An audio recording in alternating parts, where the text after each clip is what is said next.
బంగారం మాటలన్నీ నీటి మూటలు. షాదీ ముబారక్ కళ్యాణ లక్ష్మిలో ఈ రోజు 1,00,000 రూపాయలే వస్తున్నాయి. ఈ నెల అయితే 1,00,000, వచ్చే నెల మీరు తీసుకుంటే 1,00,000తో పాటు తులం బంగారం ఆడబిడ్డలకే ఇచ్చే తెలంగాణలో ఉండే పెళ్ళయ్యే ప్రతి ఆడబిడ్డకు తులం బంగారం ఇవ్వడం ద్వారా ఈ తెలంగాణను బంగారు తెలంగాణ చేసే బాధ్యత కాంగ్రెస్ పార్టీ తీసుకుంటుంది. ఆడబిడ్డ పెళ్లికి తులం బంగారం అని ఆశ చూపుతివి, జూటా మాటలు చెప్పి ఓట్లు వేయించుకుంటివి. కేసీఆర్ పాలనలో కళ్యాణ లక్ష్మి షాదీ ముబారక్ ఆడబిడ్డలకు వరం. నేడు కాంగ్రెస్ పాలనలో అది అయ్యింది భారం. వచ్చే 1,00,000 రూపాయలు రాకపాయే, తులం బంగారము లేకపాయే. మీ 3 రంగుల మోసము పసిగట్టకపోతిమి. కన్న తండ్రిలా ఆదుకున్న కేసీఆర్ ను కాదనుకుంటిమి.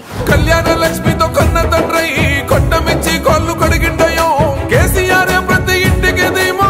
ఆడబిడ్డల ఆత్మగౌరవం నిలబెట్టిన కేసీఆర్ కు అండగా నిలుద్దాం. అబద్ధాలతో గద్దెనెక్కిన కాంగ్రెస్ కు బుద్ధి చెప్పుదాం. ప్రశ్నించే గొంతుకను పార్లమెంటుకు పంపుదాం. సారే మన సారే కేసీఆర్ రావాలంటున్నరే, తెలంగాణ పల్లెలల్లో మల్ల కారే రావాలంటున్నరే, తెలంగాణ జిల్లాలలో కారు గుర్తుకే మన ఓటు. జై తెలంగాణ, జై కేసీఆర్. జై తెలంగాణ.